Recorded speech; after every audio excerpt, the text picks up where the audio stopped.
also do the insertion sort. Now my first problem is I can't remember how insertion sort goes, so let's look it up.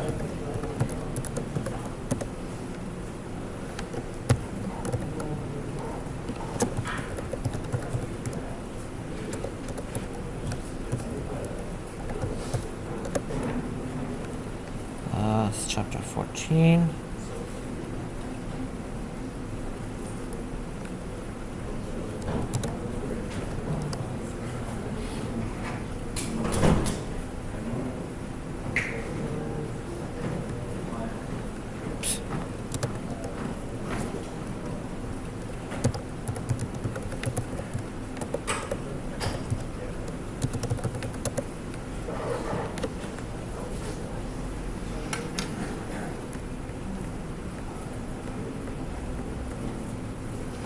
Okay, here we go. Insertion sort.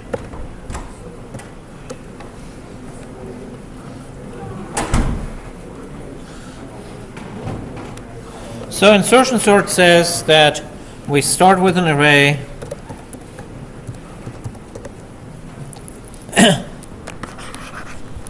so we have some portion of it that's already sorted.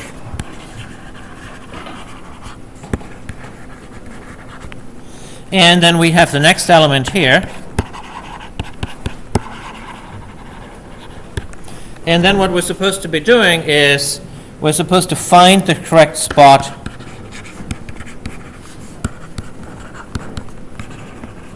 here. So in the sequence that we've already sorted, we need to figure out where do we want to have it inserted, and that's where we insert it. So so it seems to me that we're going to be needing a pointer that points always to the next element. Right? So we will definitely need a pointer to the next unsorted. And we're having a singly linked list. So do we need one before that? Okay, I don't know yet. So we need one for the next unsorted. And then what we do is we move that around that whenever we are ready to move this, then we should probably quickly move that thing to the next one so that in the next iteration it works fine. So now the other thing is we need to find where the thing should be inserted. So for that we will probably need another pointer that starts out over here, looks at this one, looks at this one, and each time it wants to find where the insertion should happen. So we look here for the insertion spot. How do we know when to stop looking in that first array? Because we don't have like any indexes. Before we were able to say, well, something is less than I or something. But we can keep on looking until we hit this one, and then we stop. And when we hit that red pointer, we can just compare the references, and then we know we're at that location, and then we've reached the end. So we know that this part is already sorted. So, but we'll just check which one is smaller than the element over here. We can fish out that element. We can compare against all of them. And eventually, we'll find out that maybe this thing should actually go here.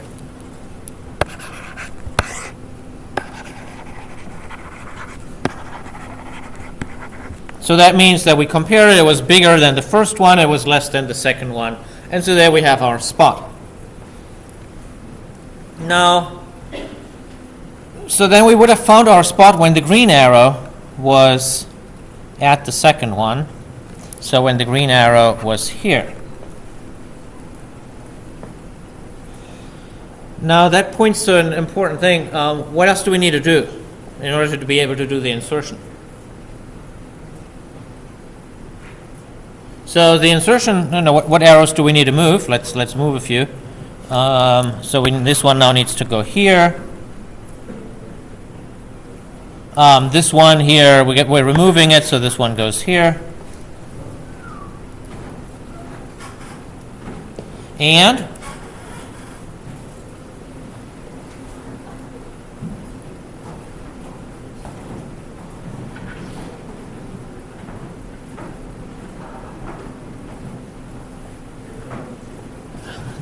I need to make these this one linked from its predecessor. But how do I know where the predecessor is? I have the green arrow, the dark green arrow. So what else do I need to do? I need to remember it. Right? That's something that's very common when you insert something into a singly linked list. Or when you edit a singly linked list, you often need to remember the predecessor. You need to remember your past. Right? And of course, one could try to make another sweep through the linked list to find it again, but that's wasteful. So instead, what you do is you remember. Now, what happens to those people who can't remember their past? So what you really want to do is you want to keep a pair of references here.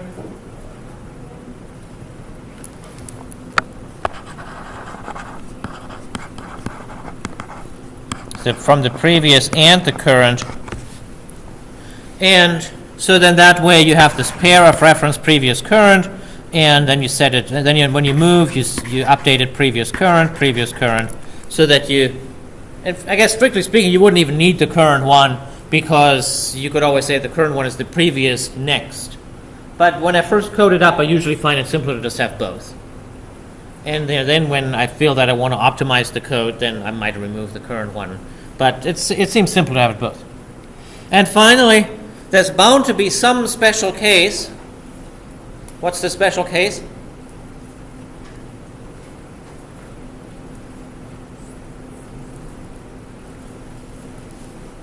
Running out of colors here. Here we have sky blue. When you insert before the very first one, something special is bound to happen. And you can also see that from the previous current one. At that point, you don't have a previous one yet. So then when the previous is null, then you know you must have been at the beginning, and then you need to reroute the first pointer. So that's a somewhat complex thing to do, because you need to keep all of these things in your mind. You have to have 2 pointers, 2 references, one to the next unsorted, and one to where you're searching in the sorted region and where you want to insert. Well, actually make that 3 references, because in that sorted region you want to keep the pair of the previous and the current one. And then you have that special case, what happens at the beginning. Now, what was someone's question? Of course, I didn't answer any of the questions. All right, do I need to store an array to store any location index?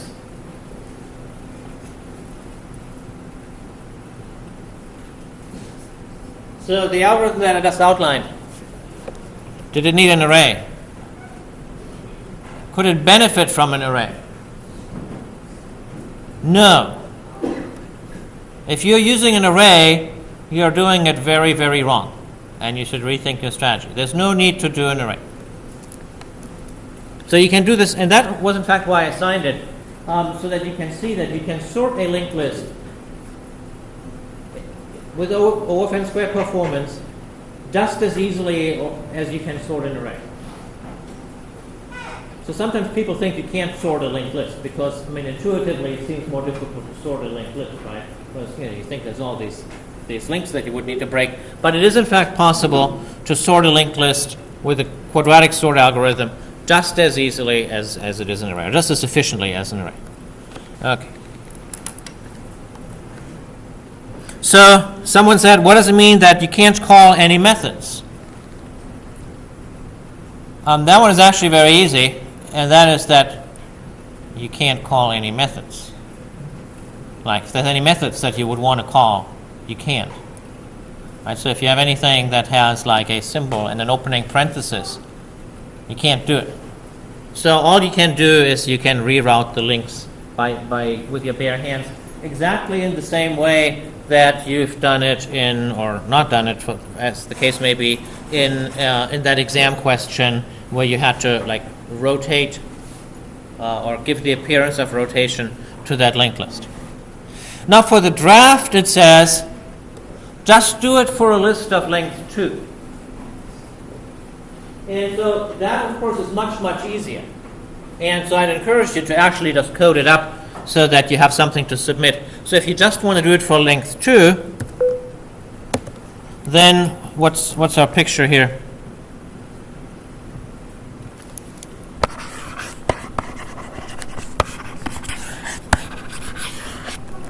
So you know it looks exactly like that. And you can be assured that for the tester, for the draft, it'll look like that. And if your program fails all other tests and crashes and throws, that's fine. It only needs to pass that first tester, and you'll get your credit for the draft. So now what do we need to do? We need to figure out whether the data element here and the data here, compare them and ask whether they're out of sync. Is the first one greater than the second one? If it's not, you need to do nothing, right? And if they are, then the number of links that you now need to reroute is very minimal. Then all you need to do is make this one go here, make this one go here, and turn this one into null, and you're done. That's 3 instructions. Well, that's going to be the easiest 2 points in your life. So by all means, do that. And I realize there's a jump from there, in order of complexity, there's a jump from there to doing the full thing. But hey, go for this, and it'll get you going.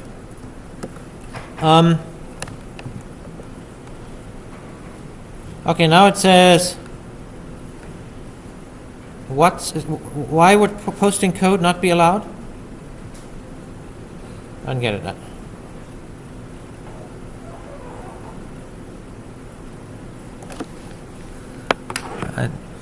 Just reading that here with some alarm.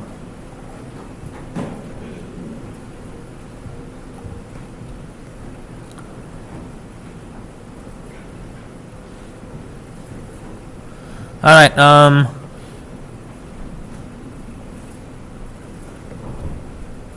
Okay, I can't read this fast enough. You can post as much code as you want. So that's always been the same. Yeah.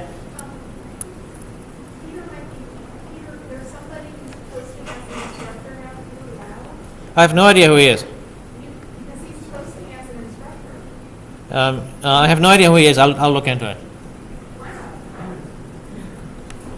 So, okay, I'll look into it later. He might be a TA, but why he's taken it upon himself to say stuff, I'll look into it.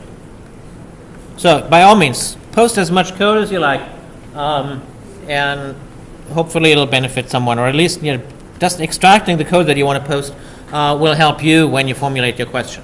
I have no particular in this subject. If someone posts code that's only slightly non-functional, it is so difficult, as I can tell from grading the exam, it is so difficult to isolate the good part out of there that you're not really giving anything away. If you post code that perfectly works, that's probably a hostile act, but any broken code, by all means, go ahead and post it. I mean, it was going that far that someone turned in what ended up being a perfectly good solution to that exam question, and I had graded it with, I thought, a sufficient amount of caffeine, and I had not seen that it was a perfectly good solution. And so this code can be quite difficult to read. So by all means, give this a good try. It's important that you are able to do these kind of node manipulations, as painful as they may be. Someone said about the quiz, I'll have to figure out what to do about those quiz questions and the graphics and why they don't show up. That's, of course, exactly the kind of crap that one expects from Desire to Learn. So I'll find out. I might end up just having to post a PDF with them or something. And we'll deal with grades later. All right. So if you have more questions about the homework, by all means, go ahead and put them on Piazza, and I will, in the meantime, go through the lecture. So we're in the last section of the of these linear data structures. So I'm going to be talking about how to implement a set. So we've gone linked lists, array lists, and now we're at sets. So sets are very different from other data structures in that the order doesn't matter. So we're willing to say we don't care about the order as long as we get a benefit from that, and that is that adding, finding, and removing elements must be fast. And so with that I mean adding an arbitrary element and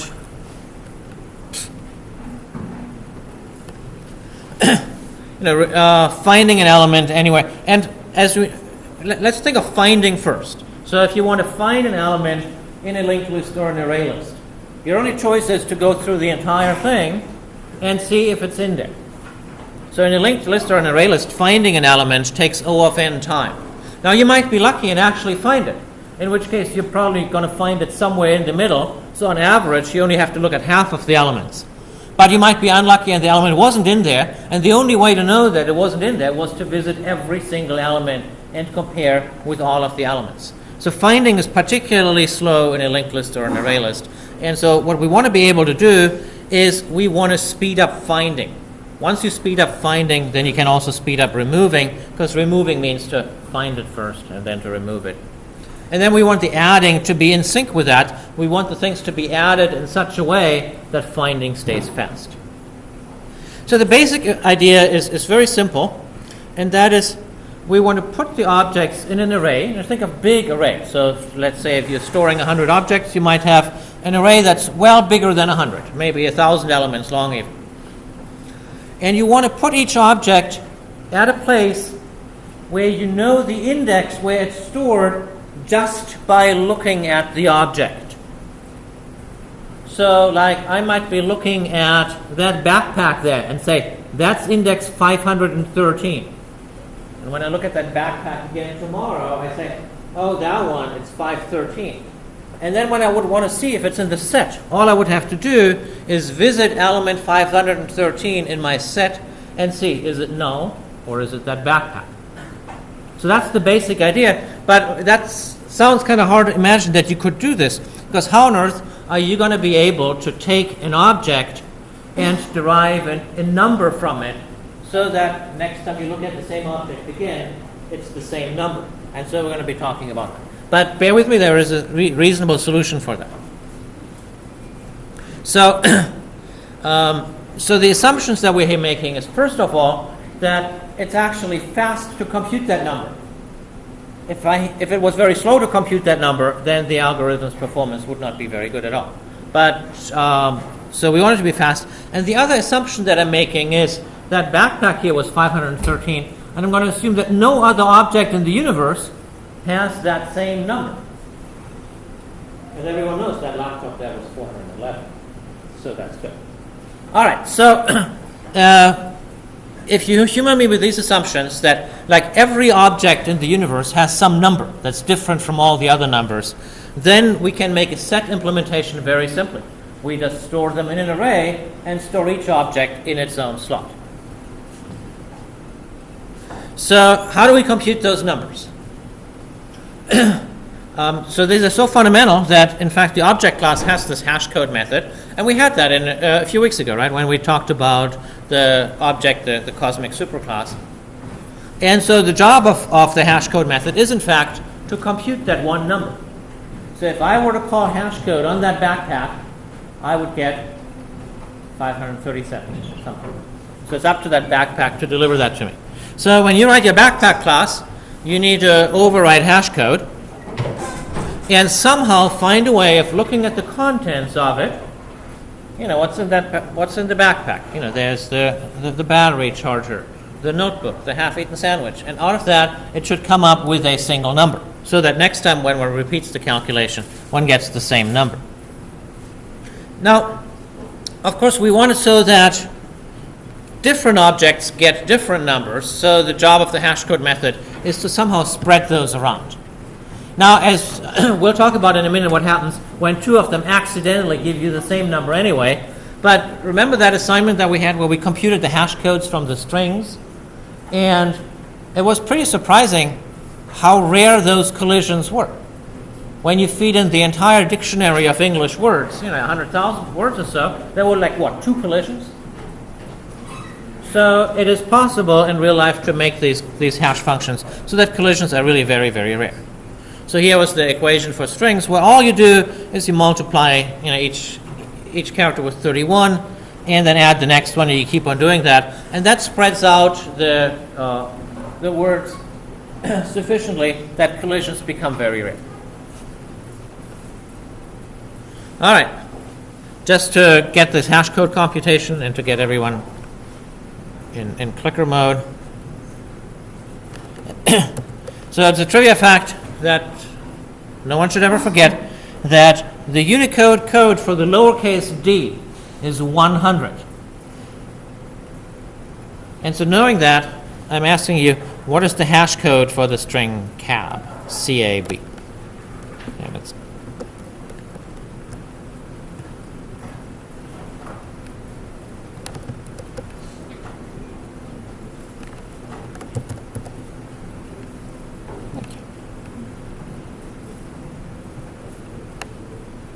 not a note, it is a...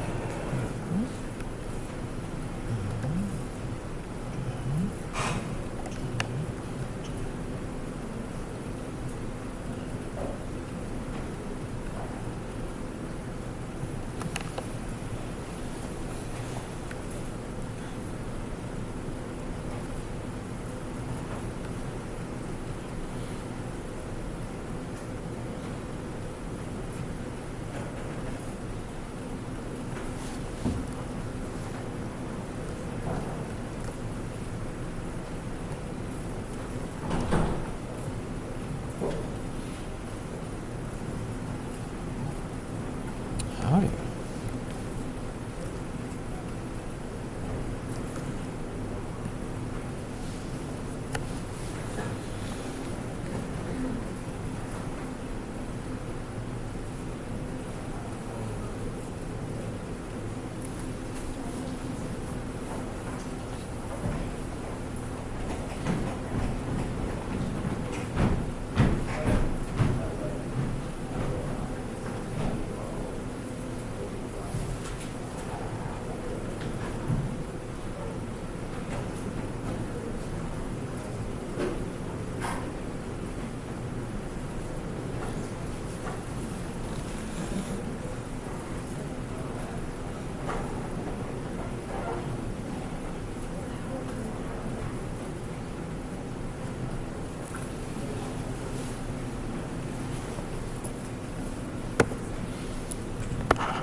All right, so as you've seen me scribbling here,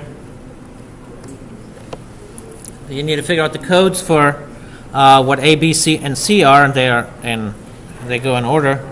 And then you need to figure out just what that formula says. You take the code of the C of the first letter, multiply it with 31, add the code for A, multiply the whole thing with 31, and add the other one.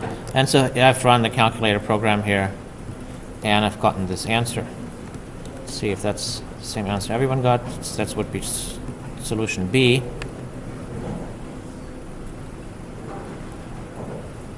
All right, most people did that. And of course, the other way you can run that is you can just ask.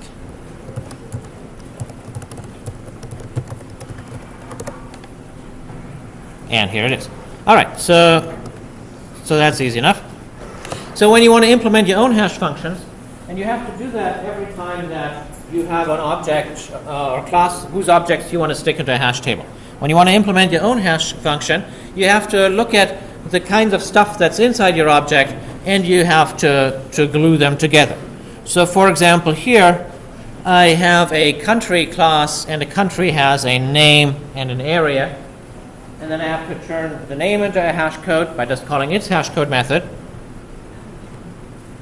The area is a floating point number, and the hash code has to be an integer. So the easiest way is to use the wrapper, call its hash code method, and it computes a hash code somehow.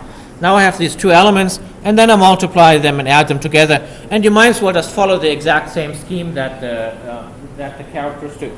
Just multiply 1 by 31, and you could actually, for that matter, you could probably just add them together. It wouldn't make much difference. So you combine those two in some way. I should say right now that what's important, and we'll see that in the next couple of slides, is that you need to make sure that your hash code function is compatible with equals. If you have two, because you will have implemented equals as well, and if you have two objects that are equal, the hash code has to be the same. If you have two objects that are different, one hopes that the hash code is different, but it doesn't strictly have to be. But if they're the same, the hash code has to be the same. And we'll see in a minute. All right. Now, what happens if you do have a collision? Two objects that have the same hash code. And actually, I said that with the strings, the collisions are very, very rare.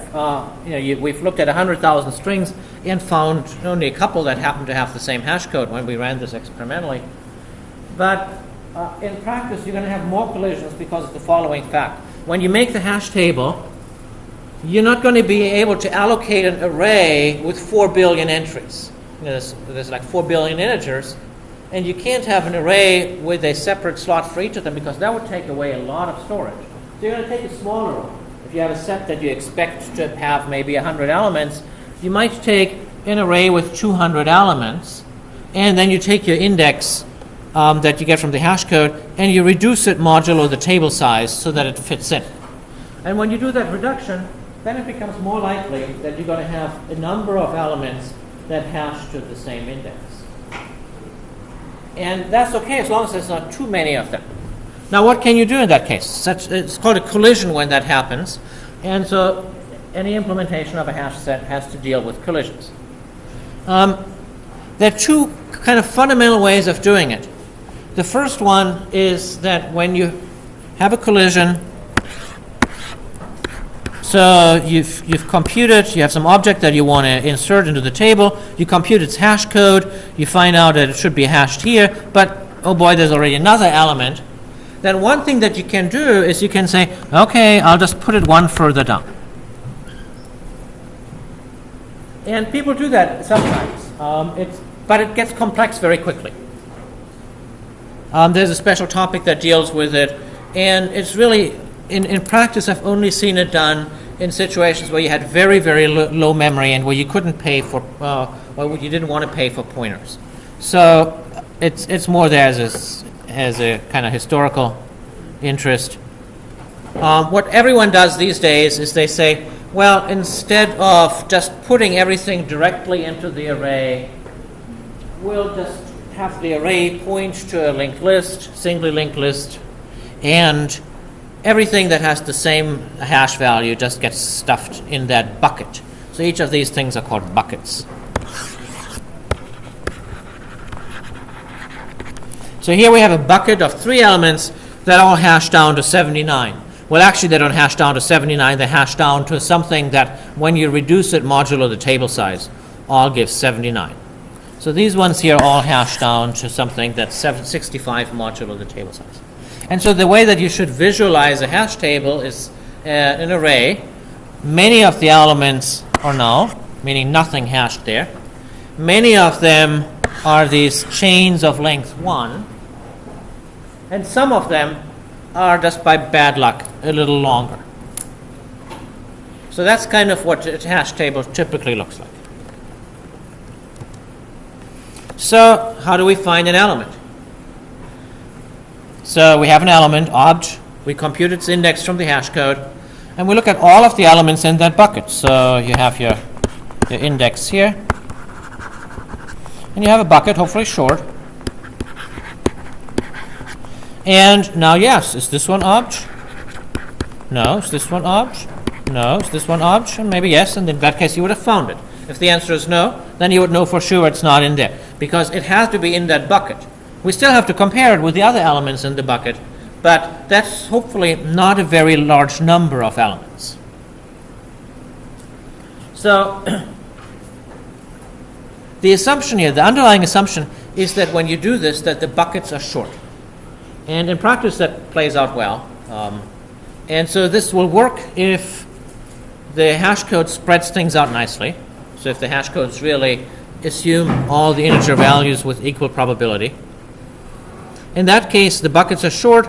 And the other thing is, you have to assume that the table is not too full. So if you have a table with 100 entries, with 100 buckets, and now you put 1 million elements in there, well, then on average, each of those buckets gets 10,000 elements. That's terrible. So, but on the other hand, if you have 1 million elements and your table is 1.5 million entries, then on average, each bucket is less than 1. And so that's what you want. You want more entries than you in the table than you have elements. And when the table gets too full, and typically one says when it gets more than 3/4 full, then one wants to double the table size and rehash everything, to do new buckets. So just like with an array list, when it gets too full, you want to make it bigger. The same thing is true for a hash set. When it gets too full, just reallocate everything. And we know that the amortized cost of that is, just like with an array list, is still O of 1. So with these assumptions, and I realize it's a little catalog of assumptions. We assume hashing is fast equals is fast, that the table doesn't get too full. With those assumptions, finding an element is O of 1. Why O of 1? Because computing the index is a fixed cost, just one computation. And then when we go through a list that on average, we know the length is less than 1, because we keep our table so that it's never quite full. So on average, we only need to look at one element. And that's, again, a fixed cost of O of 1. So once in a while, we might have bad luck, but on average, it's going to be O of 1. So I guess I should really say maybe O of 1 plus. All right. How do we add an element? Well, adding an element is almost as simple as finding it. What you do is you try to find it, because if it's already in the hash table, then you don't need to add it in a set. You don't add duplicates. How do you find it? You compute its index. You look through this list of elements. Now, what if you don't find it? In that case, you stick it into the bucket. So I have my new element here, and now I stick it into the bucket. Where should I put it? Should I put it at the beginning or at the end?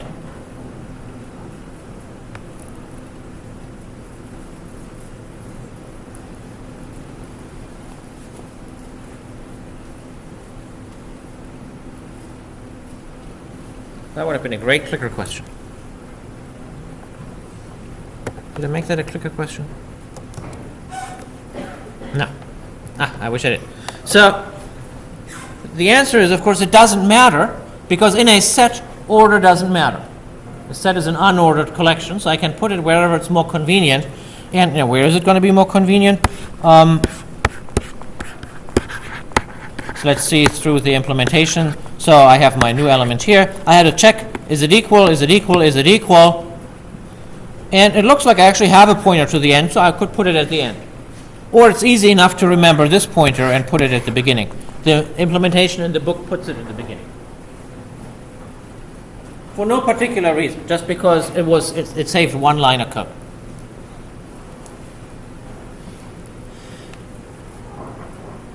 Removal is the same thing. If you want to remove an element, you have to find it, and at that point you have to keep track of the pointer to the predecessor and then unlink it. So if I wanted to remove this one, I would first find it, and then I would just change the link like that. O of 1. All right. Now to see that whether people understand it.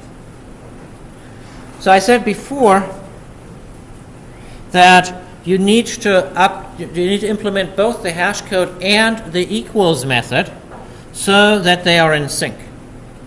Because in the algorithm that I just cleverly erased, the hash code method was used to find the spot. And the equals method was used to compare here, and here. So equals was used 3 times to compare with each of those elements. And so the hash code method and the equals method, if they don't agree with each other, then bad things happen. And it's easy to make that happen, which is why I made this clicker question. So poor Fred wants to collect employee objects in a hash table, dutifully define an equals method that says true employees are the same when their IDs are the same. But Fred sadly forgot to implement hash code. And so what is the consequence of his forgetfulness?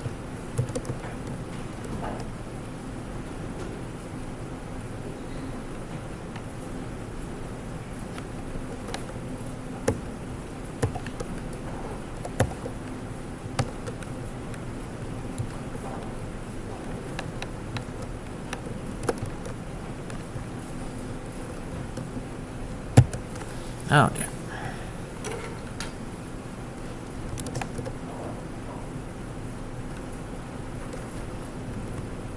Huh?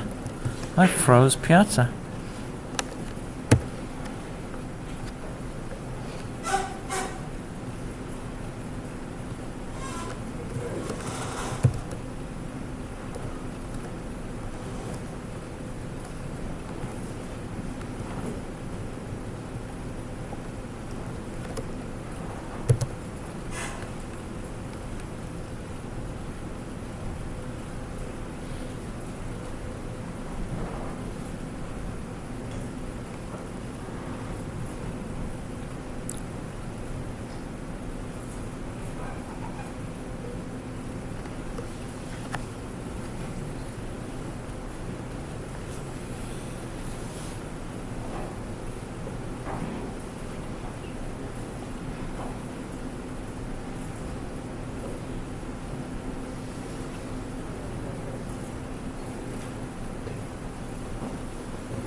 All right, so let's see. So I have my object here. Oops.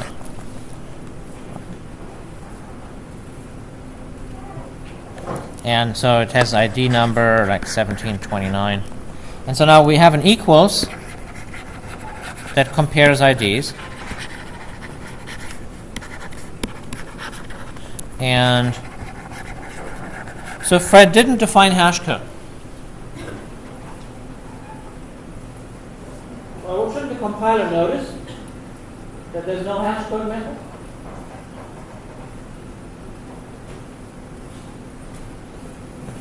There's no hash code method, right? So shouldn't the compiler say, hey, hash code is a required method. You didn't implement it. See how many people thought that.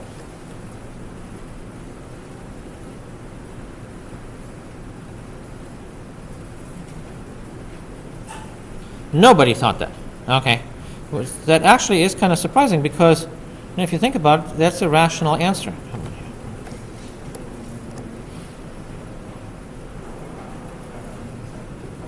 When I first learned Java, that's what I thought, because like if you want to have something comparable, and if you don't implement compare to, the compiler is going to tell you that you didn't implement it. So what's the difference between compare to and hash code?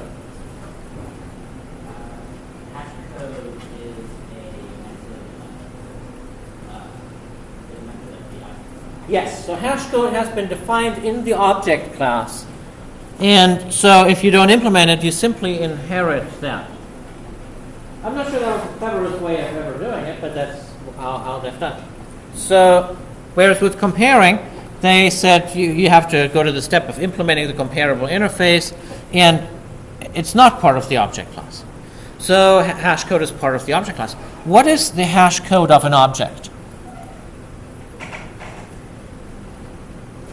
How does it work? How does object know how to compute a hash code?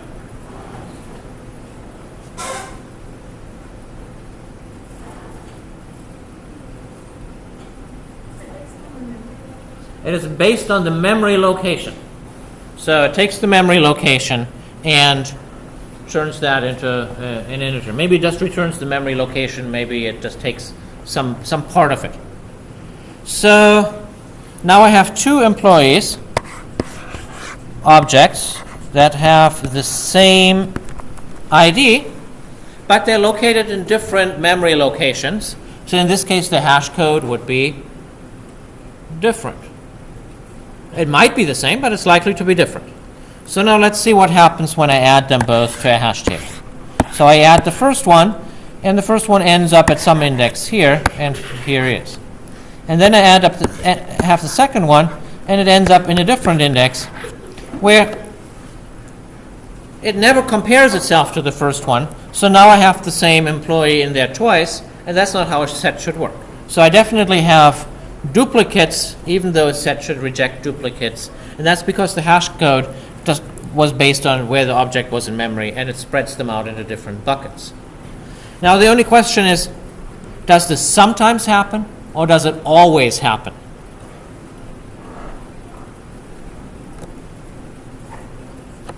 So could it ever happen that these two guys here would, even though they might have different hash codes, that they would end up being in the same bucket?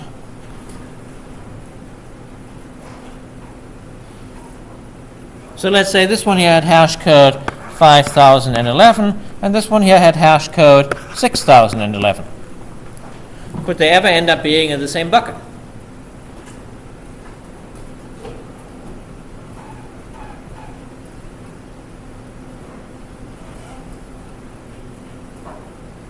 And sure they could. If the table size happened to be a 100, or 1,000 for that matter, when you reduce those numbers modulo the table size, it's 11 both times. And so they could end up in the same bucket. So even if they have different hash codes. So sometimes, and when they end up in the same bucket, then of course equals will tell them apart. And in that case here, the second one would not be inserted. So sometimes you'll get duplicates, and sometimes you don't. So, and it looks like I managed to get almost everyone to give the wrong answer.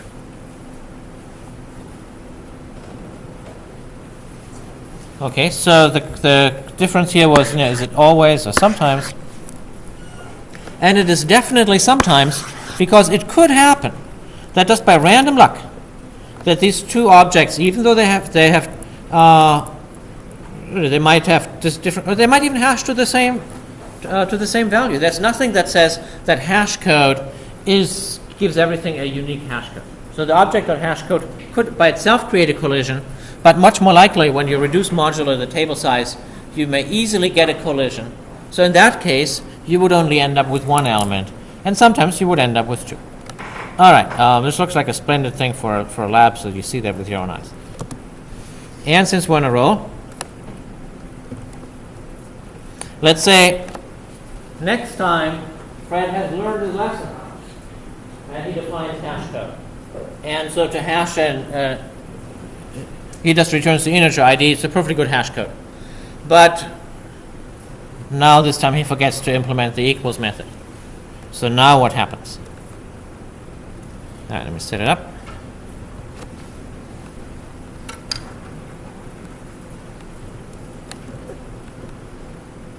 It's not being nice today.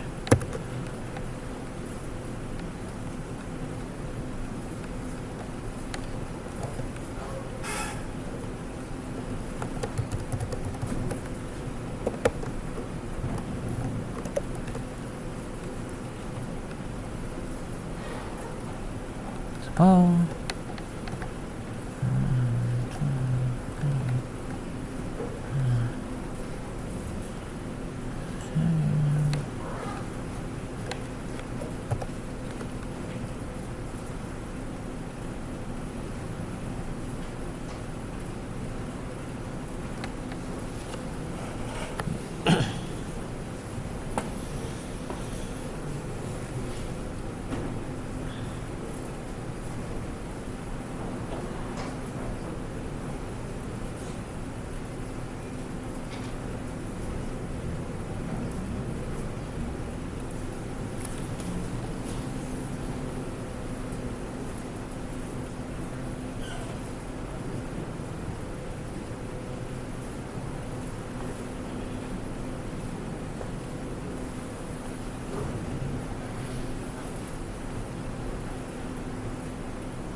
All right, so now we have the situation where hash code hashes the ID,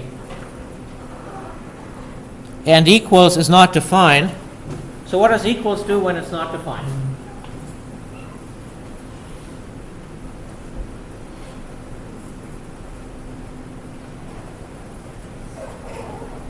See what people thought. Yeah, it compares the memory locations.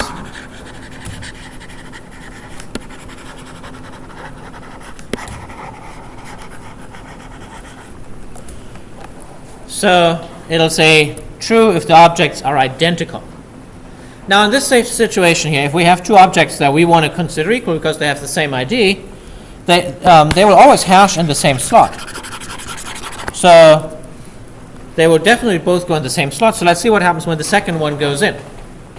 So the second one goes in, is compared against this one here, but equals say it's different. So you get two of them. Now the difference is, in this case it's predictable, you always get more than one. So when you have two objects with the same contents, but there are multiple objects, meaning they are different memory locations, then you always end up with more than one. Let's see. Okay, so I managed to confuse the group as a whole completely.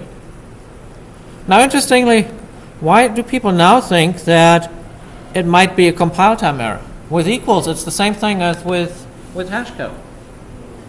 Actually, with hash code, everyone was sure there was no compile time error, and that was the correct idea. So with equals, I don't know why the confusion. Okay, well, think about that. And I'm on a roll here.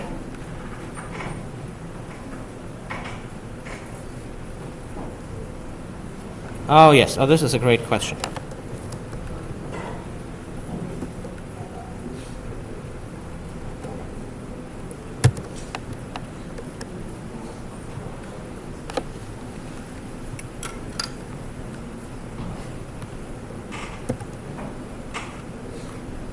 What is wrong with you guys today?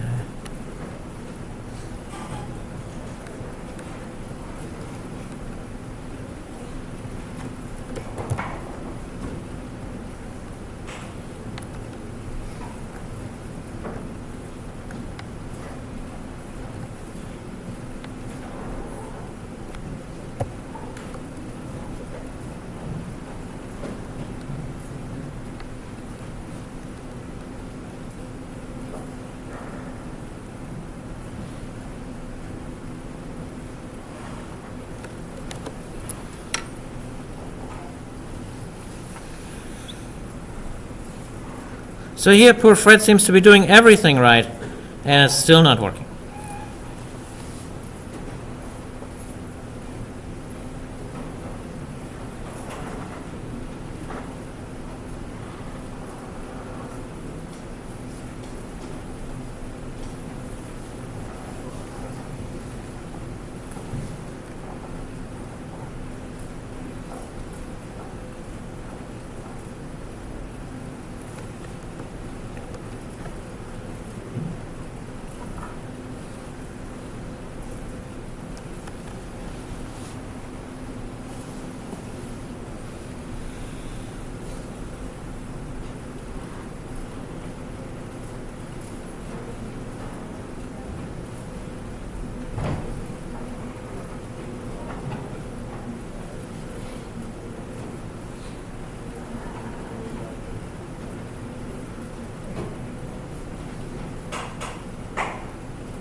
All right, so let's go to our picture again. So we have these two employees. They have the same content, but different memory locations. So how was hash code defined? It returns the ID. So the first one goes in the bucket. That's this one here. Now the second one comes along. Hash code gets it to the same bucket because it's derived from the ID.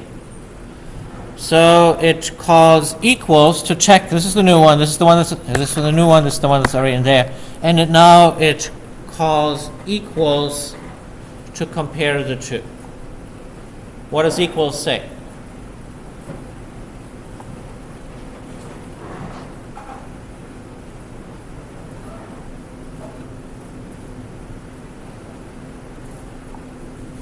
Well, let's look at equals. First ID is 1729. The other ID is 1729. Are they the same?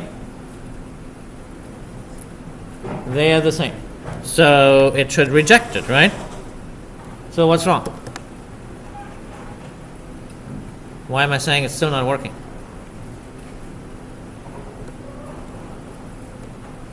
Let's see how many people got this right. Not very many. Okay, the correct answer is 4.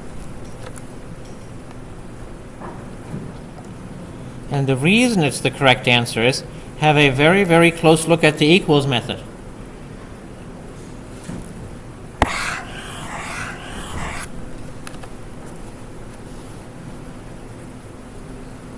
Note the parameter of the equals method. What is the type of that parameter? It's employee. That method has nothing to do with the equals method that is actually called in the implementation of the hash set. Which equals method does the hash set call?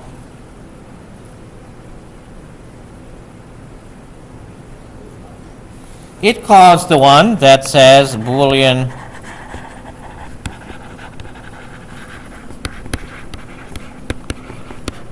equals object other.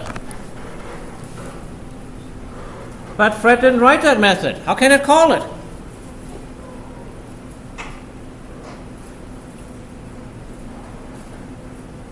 Well, he may not have written it, but he inherited it from the object superclass. So that method is there, and that's the method that gets called. That method doesn't bother to look into the IDs. So this is actually a nasty error that can be very difficult to spot. Because when you look at the code, you can look at that code for hours and not see it. So I can only hope that this happens to you soon when you have plenty of time to debug it rather than when you're in a difficult situation. This is a very difficult bug to find. All right, but I've run into this one myself. It's very annoying. All right, finally, here Fred has learned his lesson and look at his equals method and now takes an object parameter. Here. But Fred is exhausted. And so he says, the heck with the hash code, I'm just going to return -1. So is it going to work?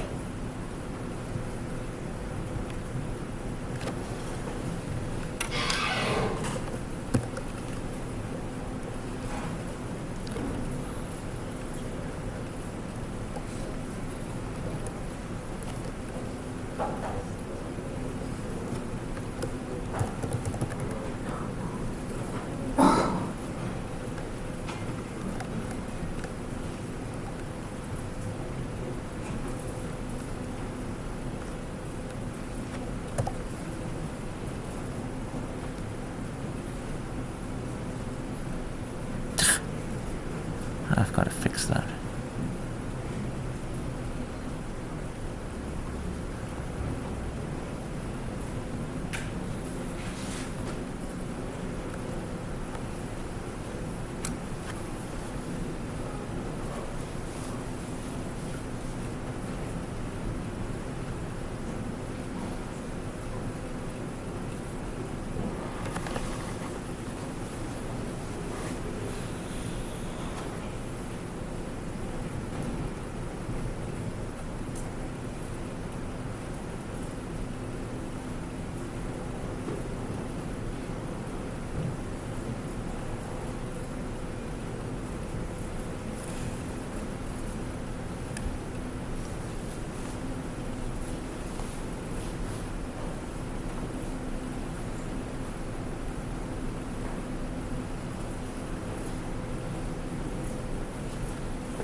All right, so looks like people are on the right track with this one. That's good. So what happens in this case is when all the elements have hash code -1, then every single element, no matter where it was, gets put in the same bucket. So they all get directed into the same bucket, whatever -1 is when you reduce it mod the table size. And then all the other buckets are empty, and you essentially have now reduced your hash table into a linked list. It'll work. It'll just be, now you no longer have the benefit of the hash table, so now everything is slow because everything has to look at all of the elements. So it is legal to have a hash code that's constant, but the effect of that is to deny the benefit of the hashing and to turn it into a linked list.